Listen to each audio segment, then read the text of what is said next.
바벨론에 의해 포위된 예루살렘은 애굽의 도움으로 위기에서 벗어나는 듯 보였습니다. 하지만 예루살렘은 분명히 더 큰 위기에 직면하게 될 것입니다. 바벨론의 군대가 예루살렘에서 이제 물러나자 에레미야는 예루살렘에서 나와서 베냐민 지파의 땅으로 가려고 했습니다.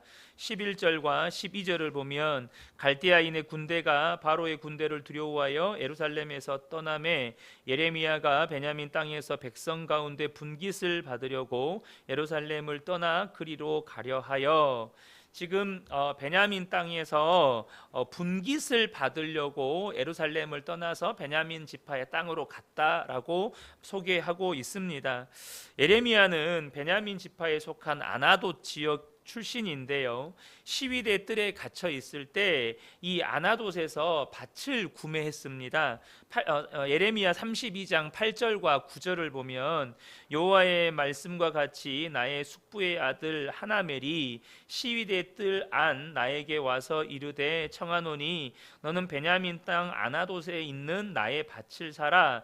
기업의 상속권이 내게 있고 물을 권리가 내게 있으니 너를 위하여 사라 하는지라. 내가 이것이 여호와의 말씀인 줄 알았으므로 내 숙부의 아들 하나멜에 아나돗에 있는 밭을 사는데 은 17세겔을 달아주되. 그러니까 시위대 뜰에 갇혀 있을 때 그의 숙부의 아들 하나멜이 와서 자기의 땅을 사라고 이 에레미야에게 권한 거예요. 그래서 에레미야는 이것이 하나님의 말씀인 줄로 알고 은 17세겔을 달아주고 그 땅을 샀다는 거예요. 그러니까 에레미야가 이 베냐민 지파의 땅에 내려간 것은 자기가 값을 지불하고 산 이 아나돗의 땅을 자기 소유로 확정짓기 위해서 그렇게 이제 내려간 것이었습니다.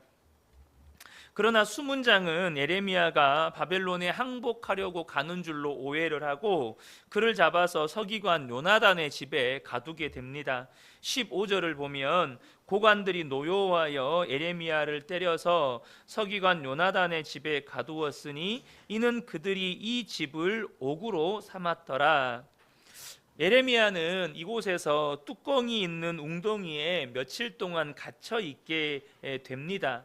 근데 그때 며칠 후에 시드기야가 은밀히 사람을 보내서 불러서 에레미야에게 바벨론에 대해서 물었고, 이제 에레미야의 대답은 어제 나누었던 7절 8절과 다루지 않았습니다. 오늘 보면 17절을 보면 시드기야 왕이 사람을 보내어 그를 이끌어내고 왕궁에서 그에게 비밀이 물어 이르되 여호와께로부터 받은 말씀이 있느냐. 에레미야가 대답하되 있나이다. 또 이르되 왕이 바벨론 왕의 손에 넘겨지리이다. 예루살렘은 멸망당할 것이고 왕은 반드시 이 바벨론 느부갓네살 왕에게 넘겨지게 될 것입니다 라고 예루살렘의 멸망과 포로로 끌려갈 것에 대해서 예언하는 것입니다. 그러니까 바벨론은 애굽의 군대가 무서워서 잠시 퇴각했지만 그것은 잠시뿐 다시 돌아와서 예루살렘을 정복할 것이고 수많은 사람들을 포로로 끌려가게 될 거라는 것이죠. 이에 에레미야는 이후에 시드기야 왕에게 다시 요나단의 집으로 돌려보내지 않기를 요청했고, 시드기야는 에레미야를 왕의 뜰에 있는 감옥에 있으면서 매일 이렇게 떡 한 개를 지급해 주었습니다. 이것이 오늘 본문의 내용입니다. 오늘 우리가 본문에서 먼저 발견하게 되는 것은 바로 에레미야가 핍박받는 장면입니다.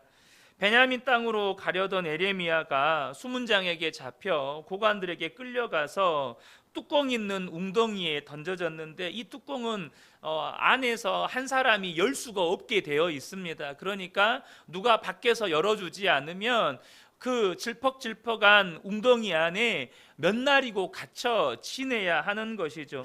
그곳에서 여러 날 고초를 겪게 됩니다.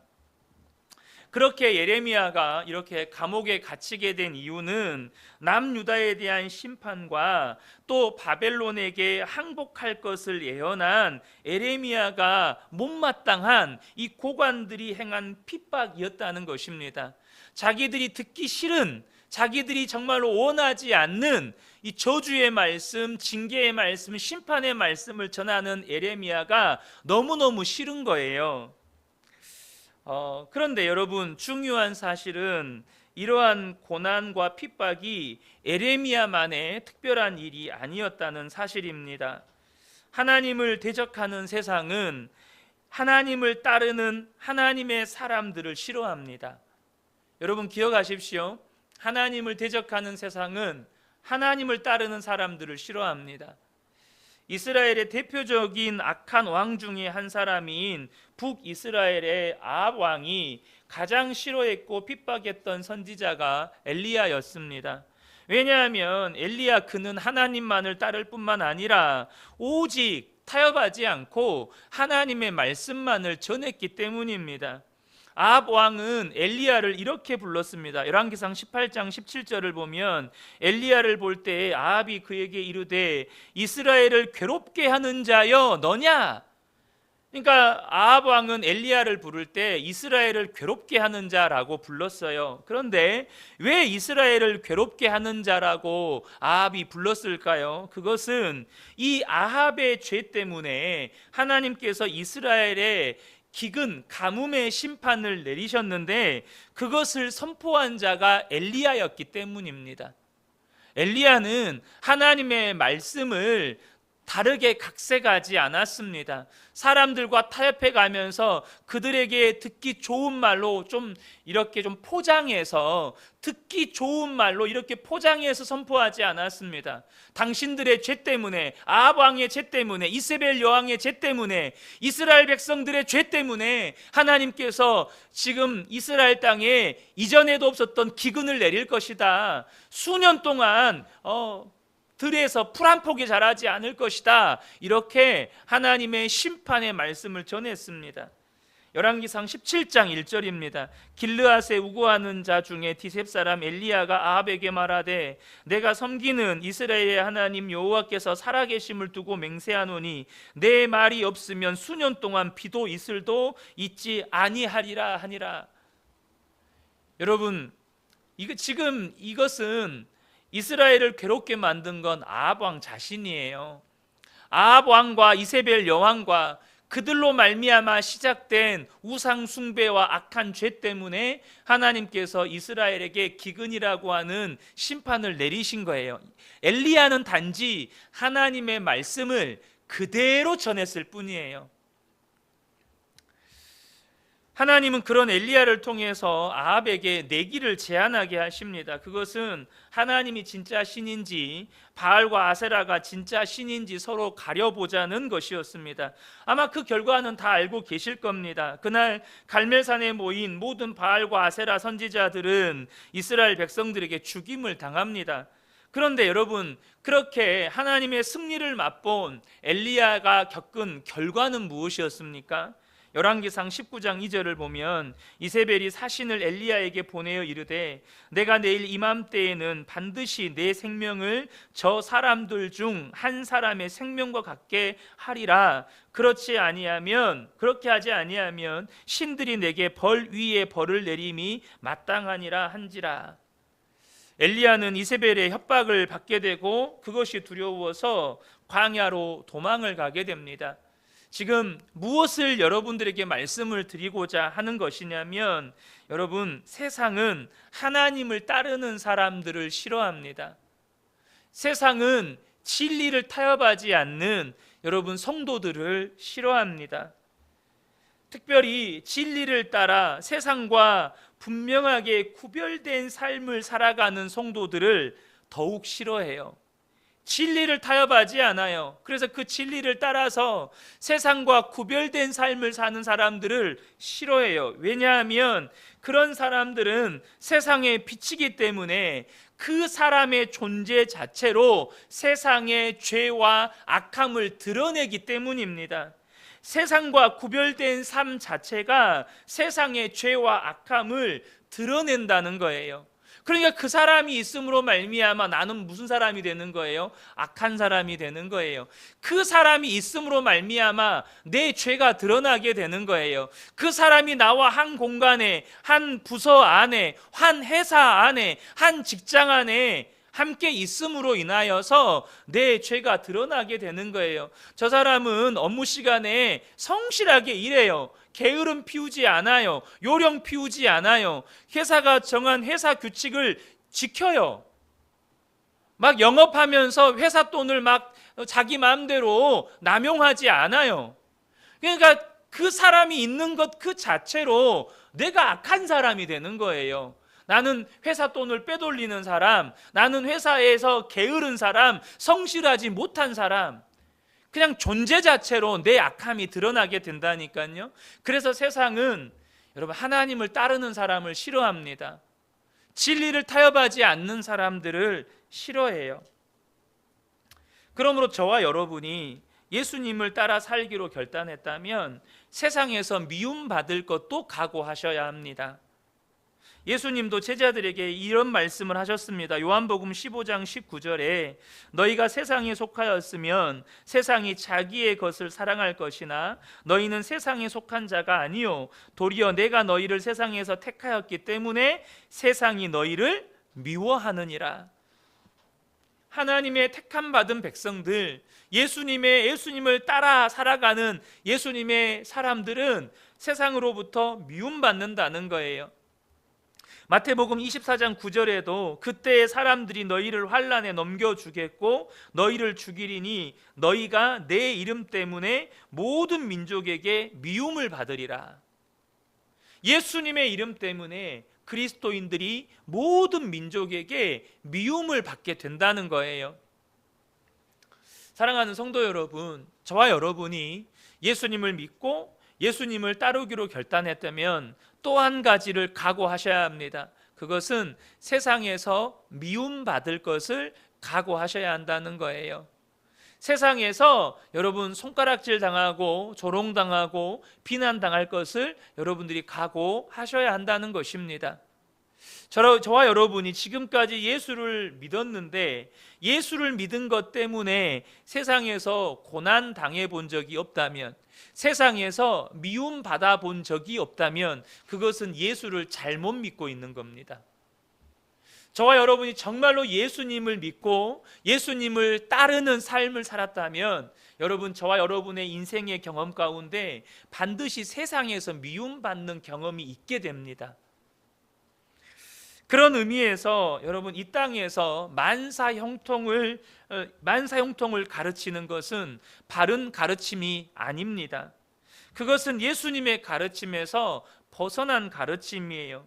예수 믿으면 잘 된다, 예수 믿으면 복 받는다, 예수 믿으면 성공한다. 여러분, 일견 이 말은 성경의 원리에 비추어서 틀린 말은 아닙니다. 그런데 여러분, 우리가 이런 말을 듣기 좋아합니다. 왜 듣기 좋아합니까? 왜 이 말을 듣기 좋아해요? 그것은 내 속에 있는 탐심과 욕심을 신앙이라는 포장지로 포장한 것이기 때문에 그렇습니다. 내 안에는요, 정말로 내가 하고 싶은 일이 잘 되고 싶은 욕심이 있어요. 세상에서 성공하고 싶은 욕심이 있습니다. 세상에서 복받고 잘 살고 싶은 욕심이 있어요.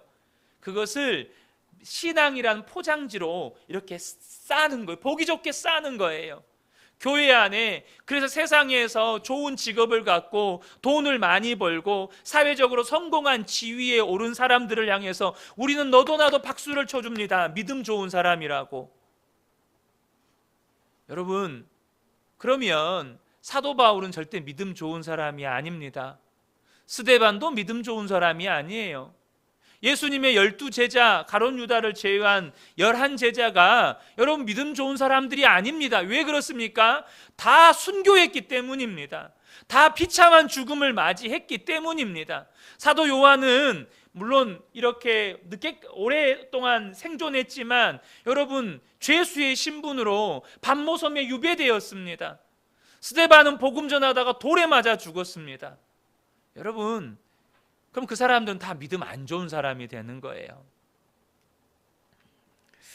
특별히 마지막 때를 살아가는 저와 여러분이 예수님을 따라 살아갈 때 세상의 반대, 세상이 나를 미워하는 것을 분명하게 인식하셔야 합니다. 그리고는 저와 여러분이 정말로 진리 안에서 어떻게 살아갈 것인지 진지하게 고민하고 믿음의 결단을 하셔야 돼요. 내가 적당히 타협하고 살 것인지, 아니면 정말로 예수님을 따라가며 진리를 타협하지 않고 정말로 예수님만 바라보며 살 것인지, 저와 여러분이 이 마지막 때를 살아갈 때 믿음의 결단을 하셔야 한다는 거예요. 그런데 중요한 사실은 여러분, 믿음에는 적당히가 없다는 것입니다. 적당이라는 믿음이 없어요. 적당히 믿는 것은 믿음이 아닙니다. 여러분, 왜 적당히 믿는 건 믿음이 아닐까요? 적당히 믿다가는 세상 풍조에 다 휩쓸려 가기 때문입니다.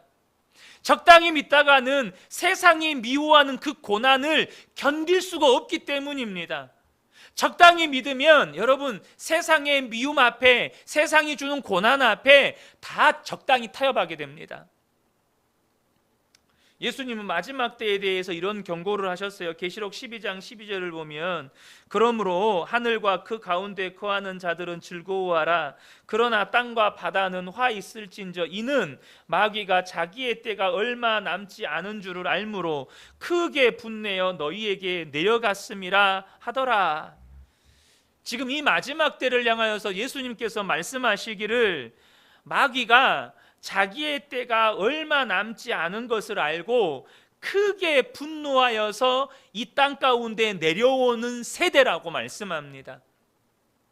마귀는 자기의 때가 얼마 남지 않았다는 것을 분명하게 알고 있습니다. 그래서 어떻게 합니까? 한 영혼이라도 더 지옥으로 끌고 들어가기 위해서 지금 마귀는 발악을 합니다. 그러니까 여러분, 마귀가 그렇게 발악을 하니까 여러분, 교육을 동원합니다. 우리 아이들의, 예수를 믿는 아이들에게서조차도 여러분, 신앙을 빼앗아 버리고 믿음을 빼앗아 버리기 위해서 교육 속에서 하나님께서 창조하신 성 파괴해버리고 가정 파괴해버립니다. 제3의 성을 인정하고, 이제는 인천에는요, 여러분, 초중고등학교에 여러분 제3의 성, 그러니까 남자도 여자도 갈 수 있는 화장실을 만든다는 거 아니겠습니까? 남자 여자가 함께 이용할 수 있는 화장실 만들겠다는 것입니다. 이제는 법도 여러분, 얼마 전에 여러분 아시죠? 입법된 거, 동성 결혼도 이 공식적인 가정의 카테고리 안에 넣겠다고 법안이 통과된 거 아시죠? 그러니까 어떻게 합니까? 마귀가 이 마지막 때에 모든 교육, 법, 사회 시스템까지 다 동원해서 우리 안에 있는 믿음을 다 빼앗아 가려고 하는 것입니다.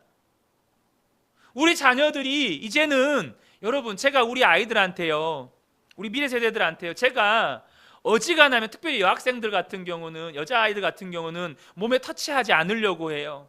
왜인지 아십니까? 성추행으로 몰리니까. 항상 우리 아이들한테 제가 손을 이렇게 내밉니다. 너희들이 와서 하이파이브 해주라고. 그렇게 해요. 지금 시대가 그렇게 바뀌어 버렸습니다. 아이들이 너무너무 예쁘거든요. 아이들이 너무너무 사랑스럽거든요. 그럼 쓰다듬어 줄 수 있잖아요. 등 토닥토닥 해줄 수 있잖아요. 함부로 못 합니다. 여러분, 정말 무서운 세상이 되어버렸어요. 적당히 믿으면 적당히 타협하게 됩니다. 적당히 믿으면 세상이 우리를 미워할 때, 세상이 우리에게 고난을 가져다 줄 때, 세상이 우리를 핍박할 때 적당히 타협하게 된다는 거예요. 세상 풍조에 다 휩쓸려 가게 된다는 것입니다. 그런 시대를 살아가는 저와 여러분이 정말로 정신 차리고 십자가 복음 붙들고 정말로 나는 죽고 예수로 사는 믿음으로 우리에게 주어진 때를 살아가야 하는 것입니다. 여러분, 적당히 믿으시면 안 돼요. 여러분, 목숨 걸고 예수 믿으셔야 합니다. 이 땅에서의 고난은 장차 우리가 얻게 될 영원한 영광과 비교할 수 없어요. 여러분, 앞으로 몇 년 사실 것 같습니까? 제가 보기에 여기서 100년 이상 사실 분들 아무도 안 계세요. 앞으로 50년 이상 사실 분들도 그렇게 많지 않을 것 같아요. 우리 아이들 빼고는. 50년, 우리 앞으로 50년 산다고 그냥 해봅시다. 그냥 50년. 여러분 50년 죽어라 예수님 믿고 영원한 삶을 사세요. 영원한 삶을 여러분이 사버리세요. 정말로 예수님을 죽기 살기로 믿으셔야 합니다. 예수님을 죽기 살기로 매달리셔야 합니다. 이 시간에 함께 이 말씀 가지고 우리가 함께 기도하기를 원합니다. 첫 번째 기도 제목인데요, 이 시간 함께 기도할 때 여러분, 저와 여러분이 먼저 우리 자신을 돌아보기 원합니다. 지금 내가 세상이 좋아하는 삶을 살고 있는지, 세상이 싫어하는 삶을 살고 있는지 나 자신을 정직하게 돌아보게 하여 주옵소서. 여러분, 우리 자신을 오늘도 계속해서 말씀 중에 나누겠지만, 여러분 말씀 앞에 저와 여러분 자신을 정직하게 직면하셔야 합니다. 여러분의 삶은 세상이 좋아하는 삶입니까? 세상이 싫어하는 삶입니까? 여러분, 그것을 돌아볼 수 있으셔야 합니다. 혹 세상이 좋아하는 삶을 살고 있다면 이제는 결단하고 돌이키게 하여 주옵소서. 그리고 세상에서 미움을 받더라도 오직 진리를 따라 세상과 구별된 삶을 살기로 결단할 수 있는 믿음을 주시고, 정말로 세상과 구별된 삶을 살게 하여 주옵소서. 우리 이 시간 이 기도 제목 붙잡고 함께 기도하실 때 주여 한번 외치고 통성으로 기도하겠습니다. 주여, 하나님 아버지, 지금 우리의 삶을 말씀 앞에 정직하게 돌아봅니다. 하나님의 말씀 앞에 정직하게 우리의 삶을 돌아봅니다. 우리는 세상이 좋아하는 삶을 살고 있습니까? 아니면 세상이 싫어하는 삶을 살고 있습니까? 하나님께서 정직하게 나 자신을 돌아보고 이제는 정직하게 나 자신을 직면하게 하여 우리가 세상이 좋아하는 삶을 살고 있다면 이제는 회개하고 돌이켜서, 이제는 회개하고 결단하고 돌이켜서, 세상에서 위험을 받더라도 오직 진리를 따라 세상과 선한 능력으로 일어서리. 하나님 그런 믿음을 선한 능력 세상에서 위험을 받더라도 오직 진리를 따라 세상과 구별된 삶을 살게 하여 주옵소서. 주님, 우리 안에 정말 세상이 즐거워하고 우리 고뇌하는 주오실 그날 하나님 기뻐하시고 영광의 새날을 맞이하리. 여길 수 있도록 하나님 아버지 역사하여 주시옵소서.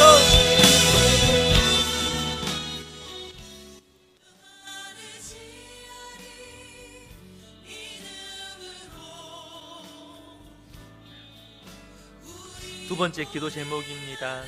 혹시 아직도 우리 안에 만사 형통을 바라고 적당히 신앙 생활을 하려는 마음이 있다면 하나님, 우리의 자신을 꾸짖어 주십시오. 그리고 그 마음을 이제는 버리게 하여 주십시오. 여러분, 적당히 신앙으로는 우리의 남은 때를 여러분 살아낼 수 없습니다. 적당히 신앙으로는 우리의 남은 때를 믿음을 지켜낼 수 없습니다. 적당히 신앙은 적당히 타협합니다. 여러분, 이거 꼭 아셔야 합니다. 적당히 신앙생활 하다간 세상 풍조에 다 휩쓸려 간다는 이 분명한 경각심을 갖게 하여 주옵소서. 마귀가 자기의 때가 얼마 남지 않음을 알고 발악하는 이 마지막 때에 우리가 깨어서 십자가 복음을 붙잡고 오직 나는 죽고 예수로 사는 정말로 참된 그리스도인들, 온전한 믿음의 사람들 되게 하여 주옵소서. 우리 이 시간 이 두 번째 기도 제목 붙잡고 주여 한번 외치고 통성으로 기도하겠습니다. 주여, 하나님, 아직도 우리 안에 만사 영성을 바라고 있고 적당히 신앙생활을 하는 마음이 있다면 하나님, 우리의 마음을 꾸짖어 주십시오. 하나님, 하나님, 그 마음 버리게 하여 주십시오. 정말 우리 안에 여전히 세상에서 공부하고 세상에서 장구하는 하나님 마음이 있다면 하나님 버리게 하여 주십시오. 그리고 적당히 예수님을 구하는, 적당히 세상과 세상을 구하는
하여 주시옵소서.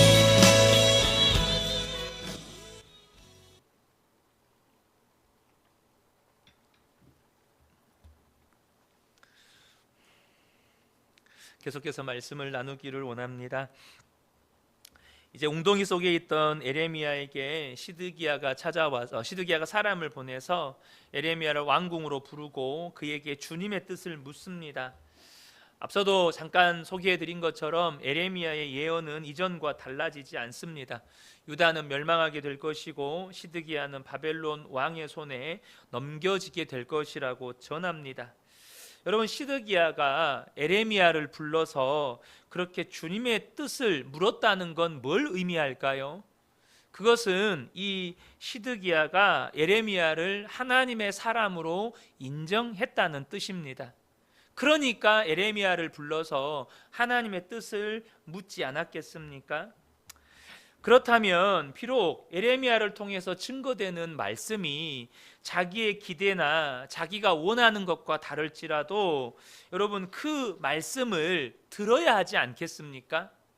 그를 하나님의 사람으로 인정했고 그에게 주님의 뜻을 물었다면 비록 에레미야를 통해서 증거되어지는 하나님의 말씀이 자기가 원하는 것은 아닐지라도, 내가 바라고 기대하는 것은 아닐지라도 하나님의 사람을 통해서 증거되는 하나님의 말씀이기에 그것을 인정하고 받아들여야 함에도 불구하고 안타깝지만 시드기야는 그러지를 않았다는 것입니다. 비록 에레미야를 좀 더 나은 곳으로 옮겨줬지만 풀어주지도 않았고, 더욱 중요한 것은 그의 아버지 요시야 왕처럼 옷을 찢으며 회개하지도 않았다는 사실입니다. 우리는 이런 시드기야의 모습 속에서 중요한 몇 가지 교훈을 발견할 수가 있습니다. 첫 번째는 고난이 사람을 저절로 회개로 이끄는 것은 아니라는 것입니다. 우리는 고난받으면 사람들이 하나님을 찾고 부르짖고, 고난받으면 자신의 삶을 돌아보면서 내 죄가 무엇인지 깨닫고 회개하고 돌이킬 것 같지만, 여러분, 고난이 사람을 회개로 이끄는 게 아니라는 것입니다. 고난하면 출애굽한 이스라엘 백성들의 광야 40년 생활이 떠오릅니다. 광야는 그곳에서 사는 것 자체가 고난입니다. 그곳에서는 먹을 것도 구할 수가 없고 마실 물도 구하기가 어렵습니다. 낮에는 더위와 싸워야 되고 밤에는 추위와 싸워야 됩니다. 무엇보다 광야 전문가들이 아니면 방향 감각을 상실해서 어디로 가야 할지도 알 수 없는 곳이 광야입니다. 그러니까 초보자들은 광야에 들어가면 며칠이 못해서 다 죽습니다. 그냥 죽는 거예요. 그런데 그 광야라는 고난의 환경 속에서 이스라엘 백성들은 어떻게 했습니까? 저절로 그들의 죄를 깨닫고 회개하며 돌이키는 어떤 회개의 역사가 있었습니까? 그렇지 않습니다. 그들은 도리어 자기들이 원하는 것이 이루어지지 않으면 하나님을 원망했고 대적했습니다. 모세가 십계명을 받기 위해서 시내산에 올라갔을 때 모세가 늦게 내려온다고, 모세가 저 불 속에서 죽었을 거라고, 살았는지도 죽었는지도 모르니 우리를 위하여서 신을 만들자 해가지고 뭘 만들어냅니까? 애굽의 금송아지 우상을 만들어냅니다. 가데스 바네아에서는 10명의 정탐꾼이 전해준 이 악평을 듣고는 하나님이 자기들을 칼로 죽게 하려고 여기까지 이끄셨다라고 하면서 모세와 아론을 돌로 쳐 죽이려고 했습니다. 여러분, 왜 이들은 고난 속에서, 광야라고 하는 그 고난의 환경 속에서, 그 믿음의 훈련의 그 연단 속에서 그들은 하나님을 향해서 원망과 불평을 쏟아낸 것입니까? 그것은 광야에서의 삶의 원칙을 지키지 않았기 때문입니다. 이 광야에서의 삶의 원칙은 여러분, 우리 신앙의 원칙입니다. 그게 무엇일까요? 출애굽기 13장 21절 22절입니다. 하나님께서 이스라엘 백성들을 이렇게 광야로 이끄셨을 때 그들이 처음 만나게 된 하나님의 인도하심의 역사를 이렇게 표현합니다. 그들이 이렇게 광야로 진입하기 전에 홍해를 만났을 때 애굽의 군대가 쳐들어옵니다. 그때 무슨 일이 일어납니까? 앞에는 홍해, 뒤에는 애굽의 군대.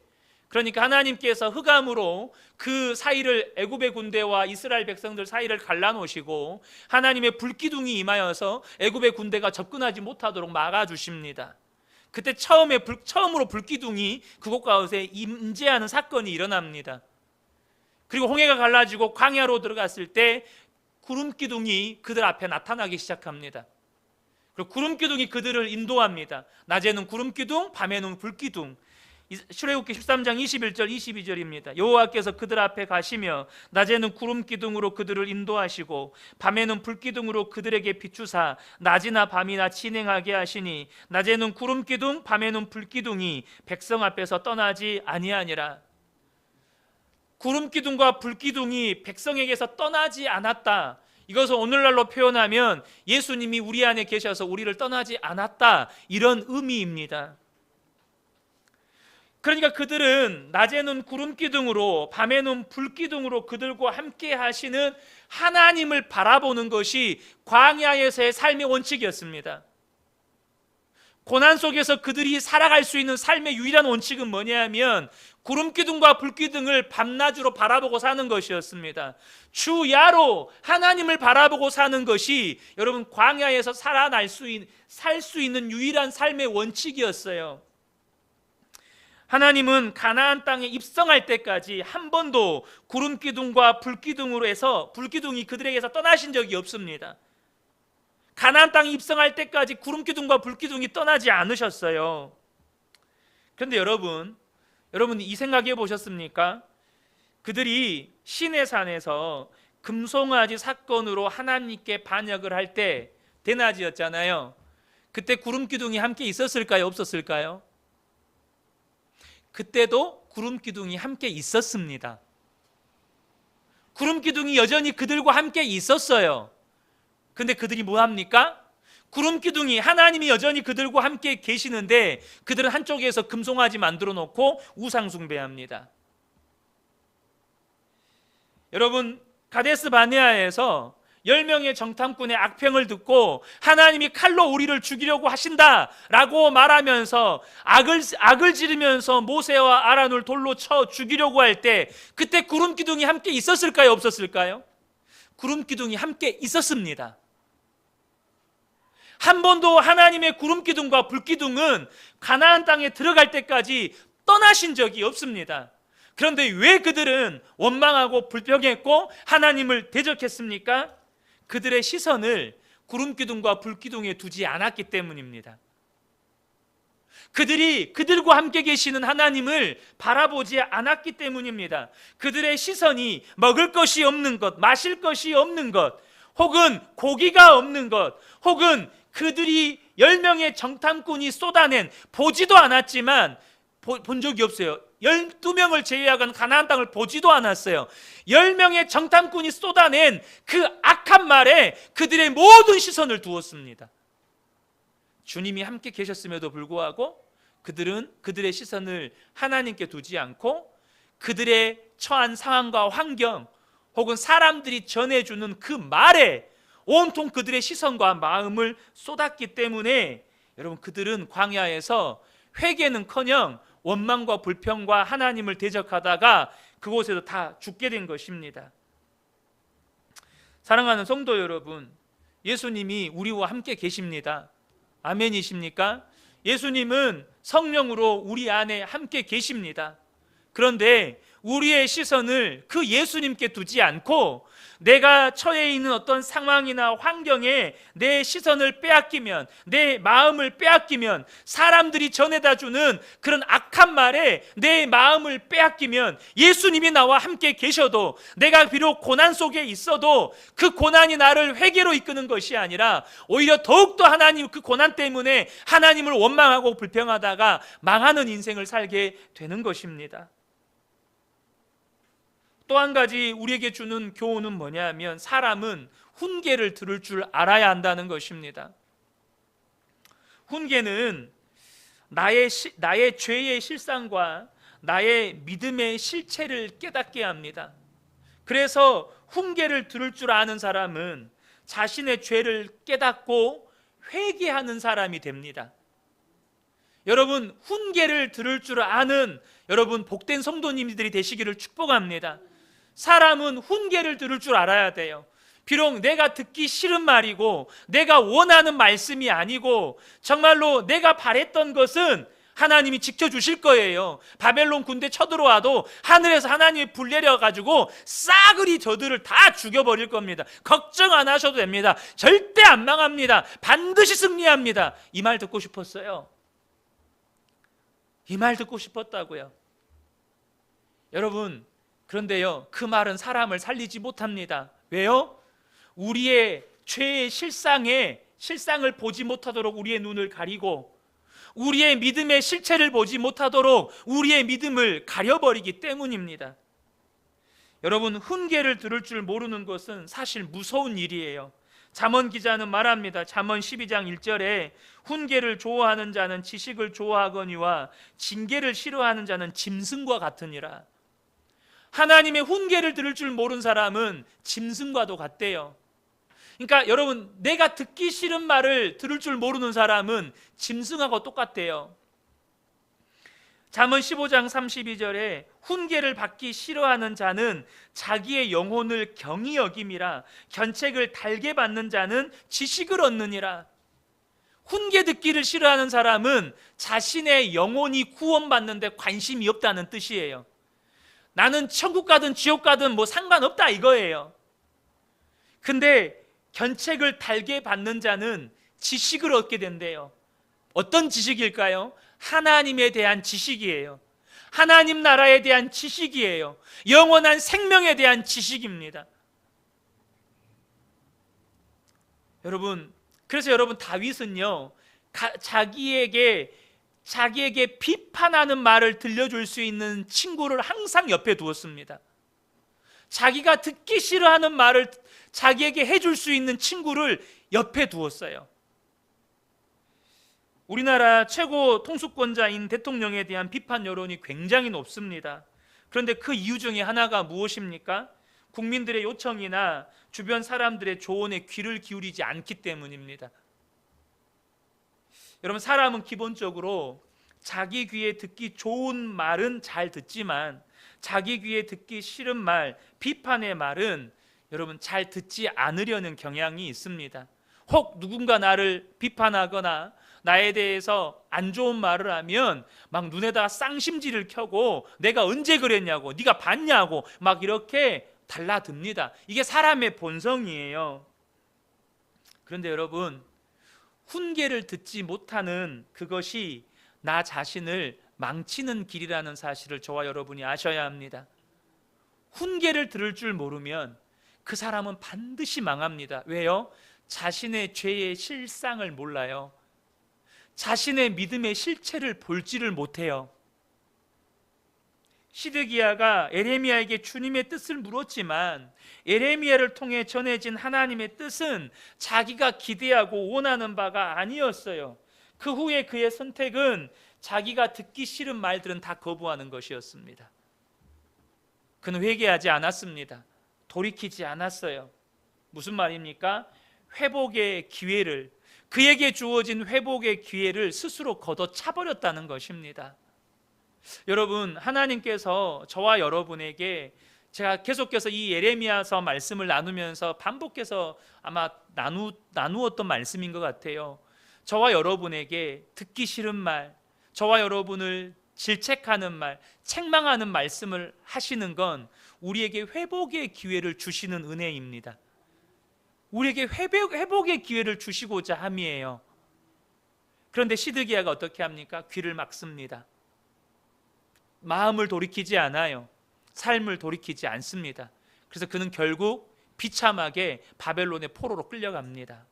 그리고 그의 눈으로 수많은 죽어가는 사람들을 보게 됩니다. 다시 한번 오늘 이 말씀 붙잡고 우리가 기도의 자리로 나아가기를 원합니다. 세 번째 기도 제목인데요,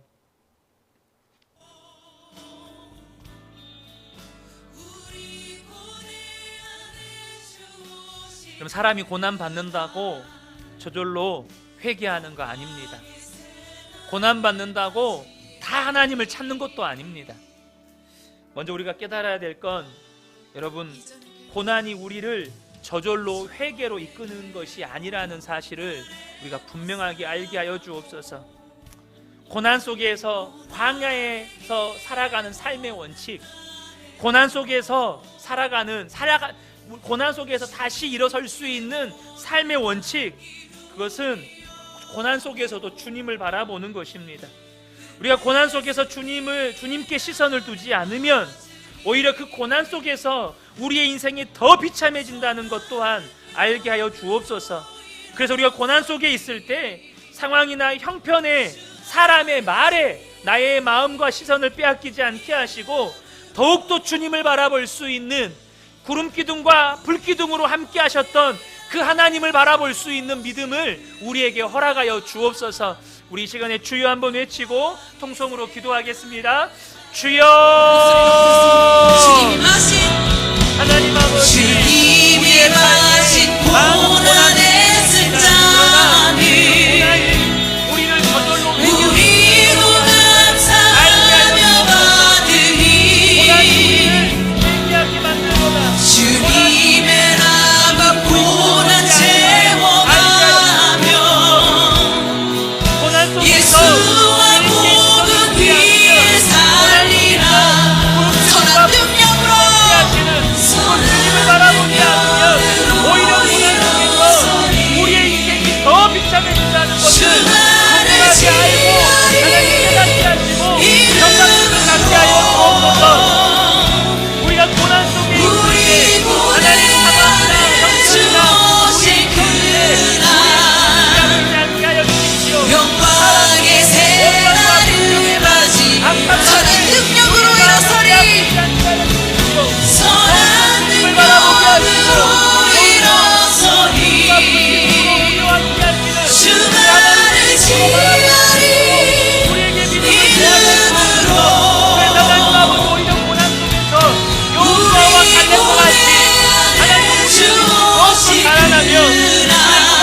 이름으로 영광의 새날을 맞이하리.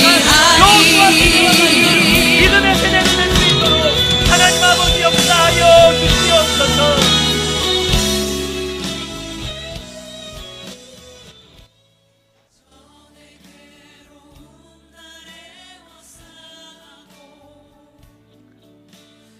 이 시간에 네 번째 기도 제목입니다.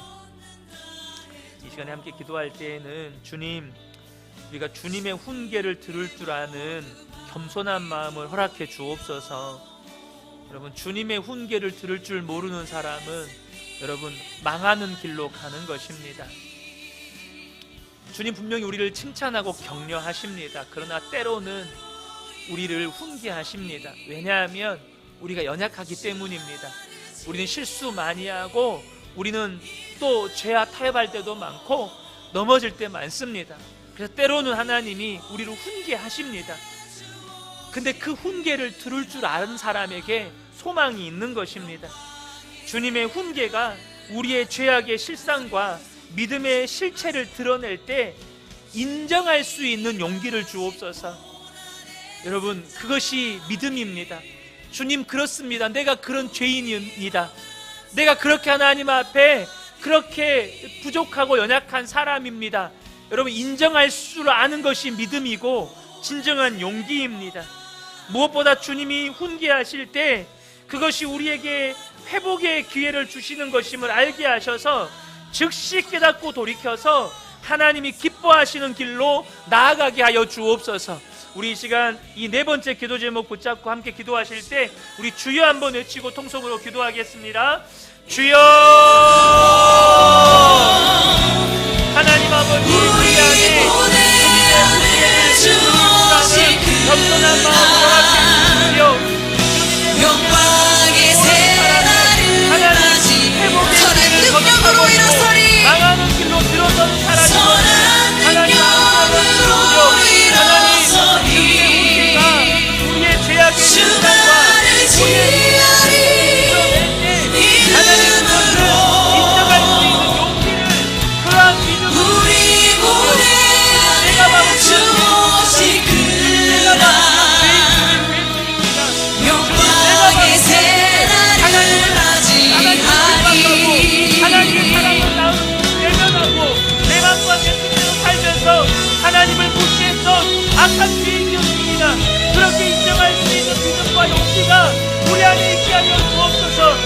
무엇보다 하나님 주님이 훈계하실 때 그때가 바로 우리에게 회복의 기회를 주시는 것임을 알게 하여 주셔서 즉시 돌이켜서 하나님이 기뻐하시는 길로 나아갈 수 있도록 주여 선한 능력으로 일어서리 주님 우리에게 은혜를 베풀어 주십시오. 주님 우리에게 은혜를 베풀어 주십시오. 주님의 훈계는 주만을 지으리 내가 다시 살아나는 하나님을 알고 기쁨으로 보시어 이제 하나님 기뻐하시는 길로 나아가는 하나님의 공동체 거룩한 성령의 주님으로 하나님 아버지 역사하여 주시옵소서.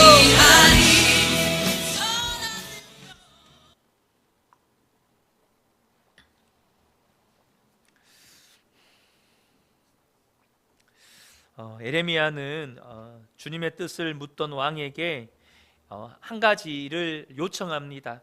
그것은 다시 감옥, 웅덩이가 있는 뚜껑으로 닫혀 있는 웅덩이가 있는 그 요나단의 집으로 보내지 말아 달라고 요청을 합니다. 그 상태로 있다가는 자기가 죽을 것 같은 거예요. 그래서 20절을 보면 내 주 왕이여 이제 청하건대 내게 들으시며 나의 탄원을 받으사 나를 서기관 요나단의 집으로 돌려보내지 마옵소서. 내가 거기에서 죽을까 두려워하나이다. 그러니까 이 예레미야가 왕에게 불려서 왕궁에 갔을 때는 이 요나단의 집 감옥에서 완전히 풀려난 게 아니에요. 그리고 그 안에는 웅덩이가 있고 위에는 뚜껑으로 닫혀 있는 그곳에서는 정말로 죽을 것 같은 고통을 그 며칠 동안 요나단이 겪은 거죠. 근데 여러분 봐보세요. 지금 예레미야의 상황을 한번 보세요. 그는 다시 또 감옥으로 가야만 하는 상황이고, 지금 왕의 그 자신을 감옥에 보낸다 만다를 결정할 수 있는 왕이 지금 자기에게 주님의 뜻을 묻는데, 그 왕은 지금 자기에게 좋은 말을 해주기를 원해요. 지금 에레미야가 처해 있는 상황이 이해가 되세요?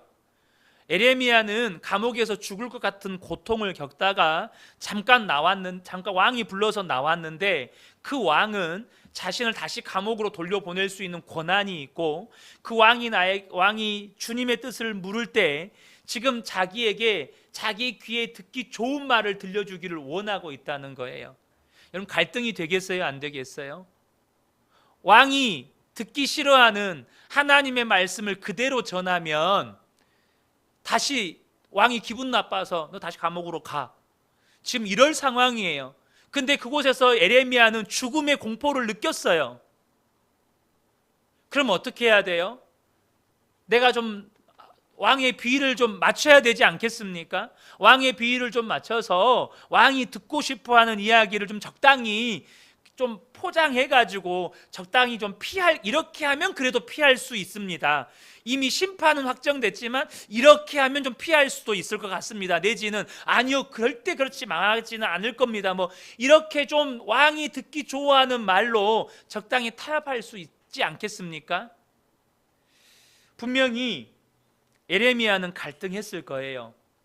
고민이 되었을 겁니다. 그런데 지금 이 에레미야의 구조 요청은 하나님의 심판의 예언을 다 전한 다음에, 하나님의 말씀을 있는 그대로 이 시드기야 왕에게 다 전한 다음에 한 요청이라는 사실입니다. 마땅히 전해야 할 하나님의 말씀은 타협하지 않고 그대로 다 전하고, 그리고 난 다음에 이 왕에게 요청했다는 것이죠.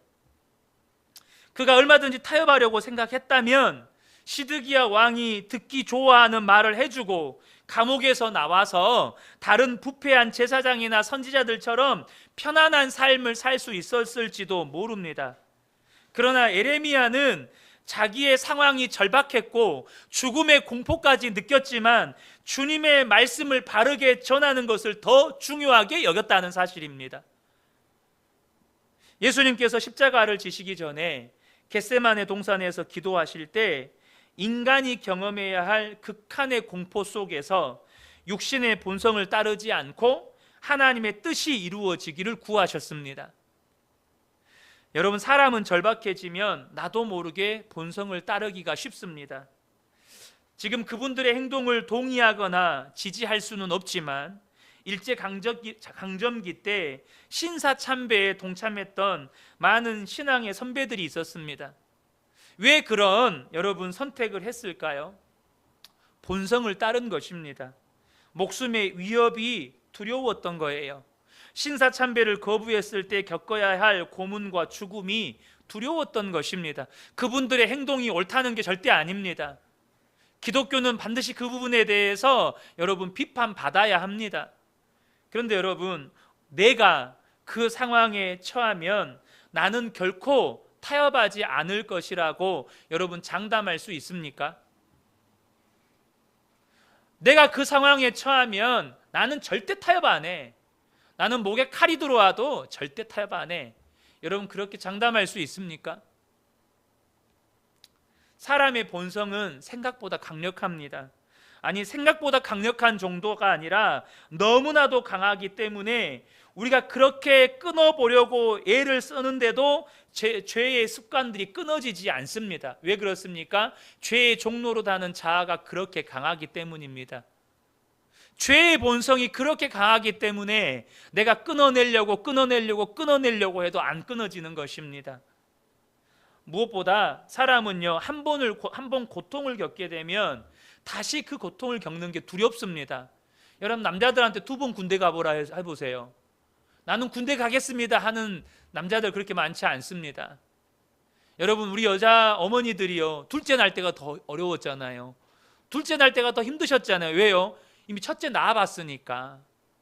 첫째 낳았을 때 그 고통과 아픔을 하니까 둘째 날 때가 더 두렵습니다. 그런 말씀들을 하시잖아요.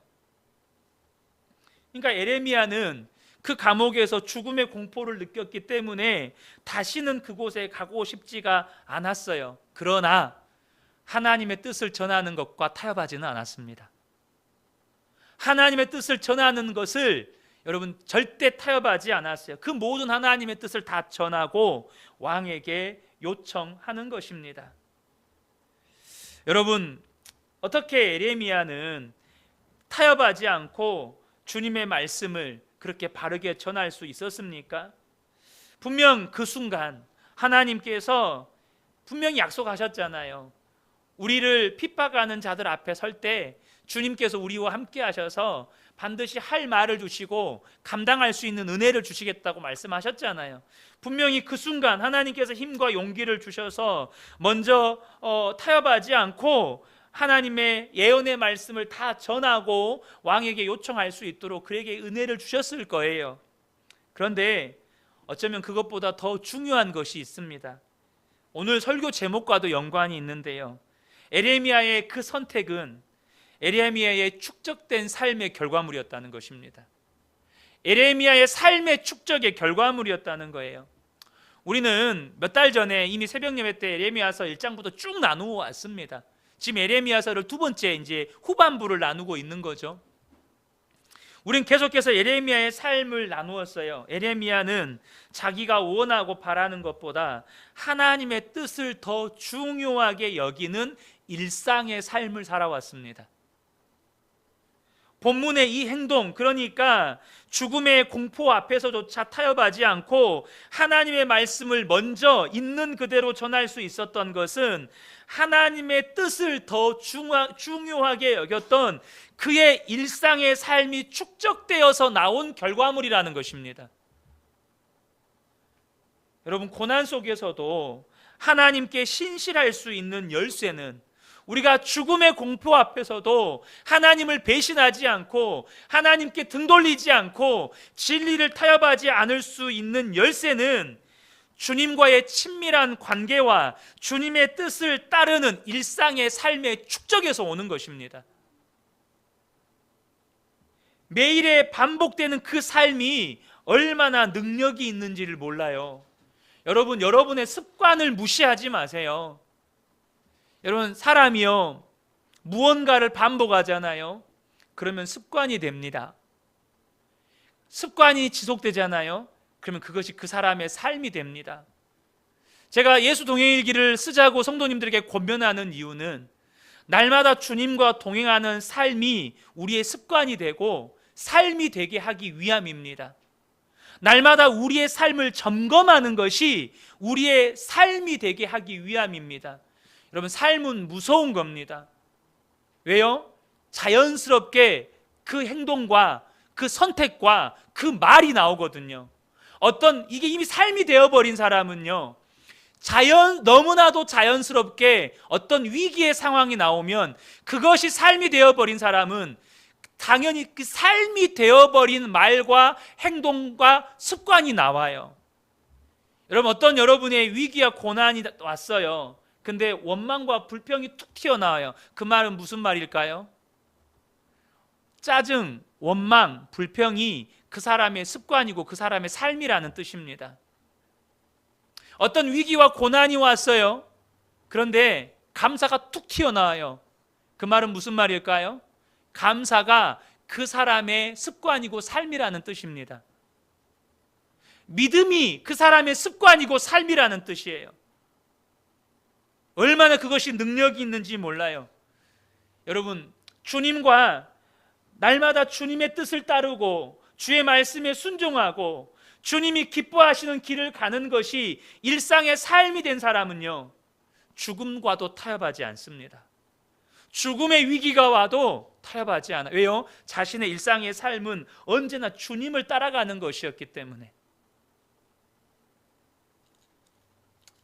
여러분, 한 번의 순종도 물론 귀합니다. 그러나 저와 여러분이 한 번의 순종에 만족하면 더 이상의 믿음의 성장은 없습니다.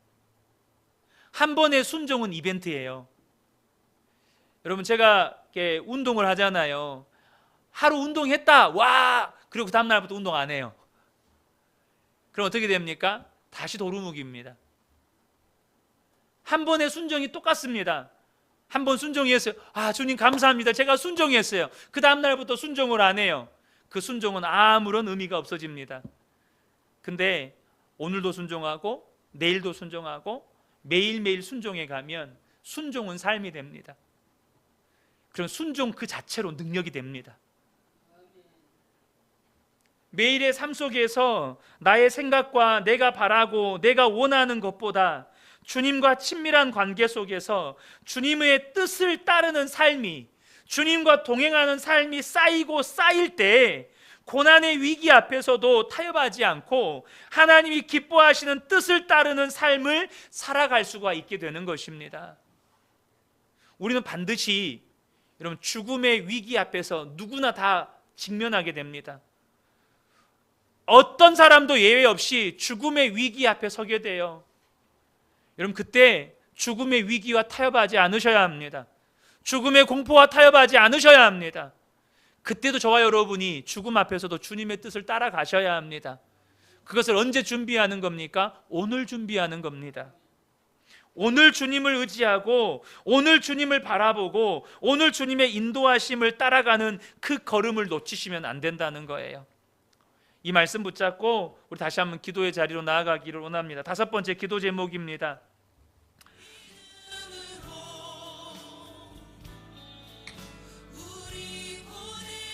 주님, 우리는 고난 앞에서 육체의 본성을 따라가는 연약한 자들입니다.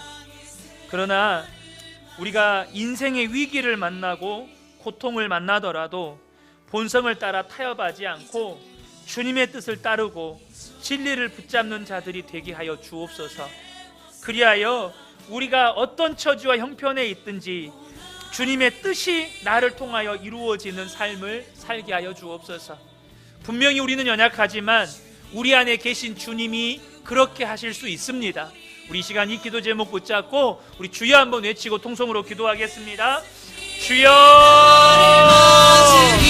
하나님, 이 시간에 우리의 연약함을 고백합니다. 죽음의 공포 앞에서 하나님 이 앞에서 타협하는 그런 연약한 자입니다. 우리는 그런 연약함을 가지고 있는 자입니다. 우리의 연약함을 따라 목소리 높였습니다. 주님이 마십니다. 우리가 주님이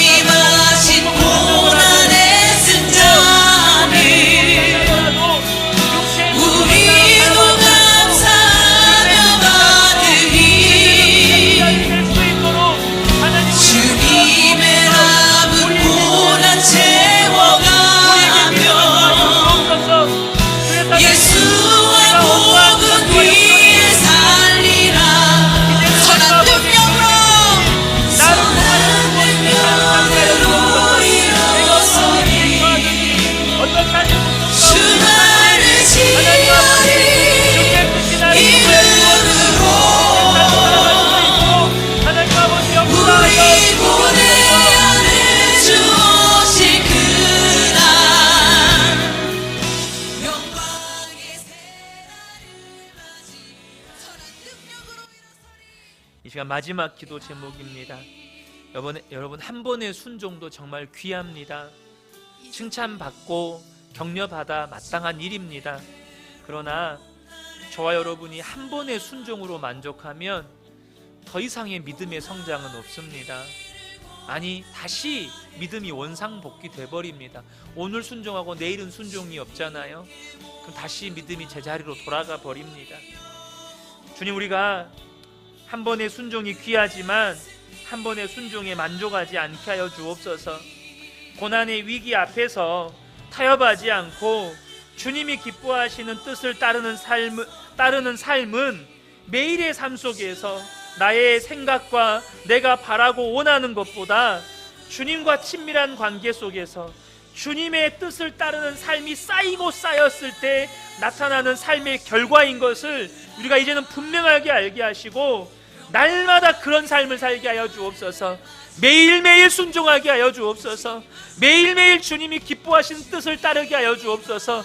매일매일 하나님이 인도하시는 그러한 삶을 따라 살게 하여 주옵소서.